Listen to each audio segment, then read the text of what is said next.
So hi at welcome muli dito sa ating channel. Ito na mga tol, finally One Punch Man Chapter 201. Syempre bago natin simulan, huwag kalimutan mag-subscribe at i-like ang video ito bilang suporta sa ating channel. Bali sa last chapter, matapos matalo ni Flashy Flash at ni Sonic ang mga party ninja, talagang hindi nga nila inaasahan ang genjutsu ng Pounder. Napakatindi nga nito kung saan napakadali niyang naipahawa kay Sonic ang cube. Nag-rock nga rin si Flashy Flash pero wala nga rin siyang nagawa at nailapat nga rin sa kanya ang cube. At mula nga dyan napunta na si Flashy Flash sa panaginip kung nasaan ang God, at yun nga rin mismo yung lugar ng childish dream nila ni Sonic. So bali ayun na nga mga nangyari sa last chapter at dito na mag-uumpisa ang chapter 201 ng One Punch Man. Hahawakan na nga rito ni Flashy Flash ang kamay ng God pero mula nga dyan bigla na nga lang sumuntok ito. Tinamaan nga dyan at talagang sapul na sapul nga yang si Flashy Flash sa mukha. Talsik pa nga siya dyan at yun pala si Sonic na nga yung sumuntok sa kanya. At mula nga dyan tinanong na nga lang siya ni Sonic kung gising na ba ito. So matindi nga yung ginawang pagsagip ni Sonic dahil sa talagang sinuntok niya nga si Flashy Flash para magising. At sabi nga rito ni Empty Void kay Sonic hindi nga raw inaccept nito kaya talagang tanga nga raw yang si Sonic. Sabi naman ni Sonic genjutsu nga raw yun na nag-take advantage ng emotional independence sa puso ng isang tao. Dagdag pa niya hindi niya nga raw alam kung ano bang ipinakita kay Flashy pero siguro naman daw hindi nga ito nahulog sa patibong na yon. Habang dito naman si Flashy Flash naisip nga ang nangyari sa panaginip niya at talagang naisip niya nga kung yun ba yung emotional independence niya. Sinabi niya na nga lang dito kay Sonic na hindi nga raw nakakadiring vision yung nakita niya at talagang parang nagkaroon lang siya ng masamang panaginip. Sabi naman ni Sonic kung ganun magpasalamat na nga lang daw ito at talagang dumudugo nga raw ang ilong niyang si Flashy Flash. Sabi naman ni Empty Void duwo nga raw ang dalawa at nakakalungkot at para bang nainis nga si Flashy Flash nung tinawag silang duo. At dagdag pa nga rito ni Void yung mga tao nga raw na talagang confident sa ability nila hindi nga raw ma-maintain yung equality sa isang relationship. Kaya yung paghihiwalay nga raw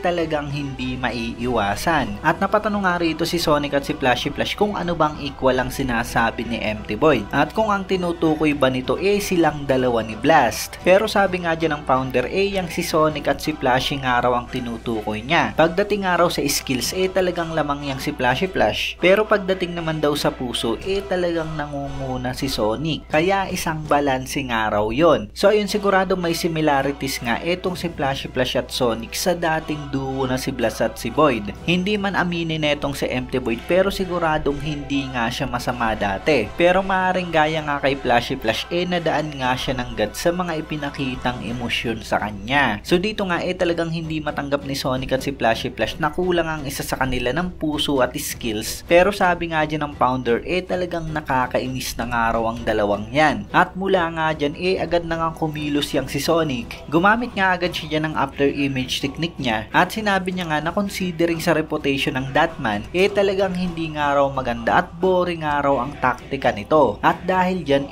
talagang disappointed nga raw siya. Mula nga dyan talagang sabay nang aatake ang si Flashy Flash at si Sonic pero talagang napakatindi nga ng kapangyarihan ni Empty Void. Nag-warp nga ito. Napakabilis nga rin dyan ni Sonic at ni Flashy Flash pero talagang hindi nga nila inaabot yang si Void. At mula nga dyan ipinakita nga ang napakatinding ability ng Datman. Nagkaroon nga sa dimensyon na yan ng mga bilog-bilog at mukhang yan nga parallel universe base nga sa paliwanag rito. At paliwanag nga dyan ang parallel world nga raw nagkakaroon ng branch ng mga possibilities infinitely at bumibilog nga ito na talagang parang isang bula. Nasa labas na nga raw ito ng causality ng universe. Nabilog nga ang isang dimensyon na parang isang bubbles at gamit nga ang isang special jutsu kaya niyang ma-intervene nito mula sa labas. At mula nga dyan talagang babanatan na ni Empty Void ang dimensyon kung nasaan nga yang si Flashy Flash at si Sonic. Habang talagang napakatindi nga ng reaksyon ni Flashy Flash at naramdaman niya nga agad dito. Sumigaw nga siya dyan na ayan ang araw at mag-ingat nga yang si Sonic. At kasunod nga niya na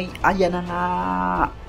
Bagang! Binitawan nga ni Empty Void ang attacking dimensional slash at talagang napakatindi ng ginawa niyang pag-atake sa lugar na yan. At kung maalala nyo, yan nga rin mismo yung attacking ginamit niya sa mga nakaraang chapters sa Hero Association. At ito ang matindi, tinamaan nga bahagyayang si Flashy Flash sa may balikat, pero talagang biglang-bigla nga siya dahil sa nahati na nga dyan ang katawan ni Sonic. At mula nga dyan, biglang susulpot na nga rito sa gilid niyang si Void. Sinabi niya nga na talagang hindi nga raw makakatanggi ang si Flashy Flash sa temptation ng Holy Hand. Maging pa at kamay niya nga raw ito at magtrabaho nga raw sila para sa extermination ng humanity. At gagamitin niya nga raw yung kanyang dimensional slash para i-clean up yung basura sa surface. At mula nga dyan, talagang ididikit niya na naman nga kay Flashy Flash ang God Cube. Pero ito ang matindi mga tol, kasunod nga niya na ayan na nga.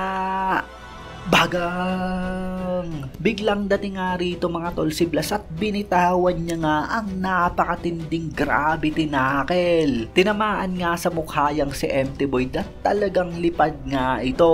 At dito makikita natin na talagang grabe nga ang binitawang atake ni Blast. Talsik nga si Void at talagang matinding nga yung impact. Pero ito talagang napakadali nga bumangon ni Empty Void at talagang gigil na gigil nga siya dyan kay Blast. At ito pa nga, hindi pala talaga nahati yung katawan ni Sonic. So yung nakita nga ni Flashy Flash talagang parte lang din ng genjutsu ni Empty Void. At maaaring iniligtas din talaga ni Blast etong si Sonic sa ginawang pag-attacking yun ng Pounder. At dito binilatan pa nga ni Blast si Empty Void. Nahulog nga raw ito dahil sa tinago niya nga raw yung katawan niya sa another space gamit ang gate. Sabi naman ni Sonic, paano nga raw nalaman ni Blast ang lugar na yan? Sagot naman nito, talagang unnatural raw yung pinadalang letter kay Flashy Flash. Kaya nagkunwari na nga lang daw siya napupunta kung saan, pero nagwarp nga raw siya pataas at sinundan nga raw yung si Flashy Flash. Pero dito nga naisip ni Blast na nawala nga raw siya halfway. Nagpanik na nga raw talaga siya, pero salamat dahil sa paggamit nga ni Void sa Dimension Slash natagpuan niya nga raw ang mga ito. Hinawakan nga rito ni Blast ang dalawang ninja sa balikat, sabay sabi niya nga dyan na na-overcome nga raw ng dalawa ang temptation ng cube. Napakaganda nga raw nun at talagang pumasa ang dalawa. So hindi pa nga ako sigurado kung ano ba sinasabi ni Blast na pumasa ang dalawa, pero maaaring yun nga yung mapabilang sila sa mga kasamahan ni Blast na lumalaban nga sa God. Dahil sa siguradong ayaw nga nitong si Blast na magkaroon nga siya ng kakampi tapos eventually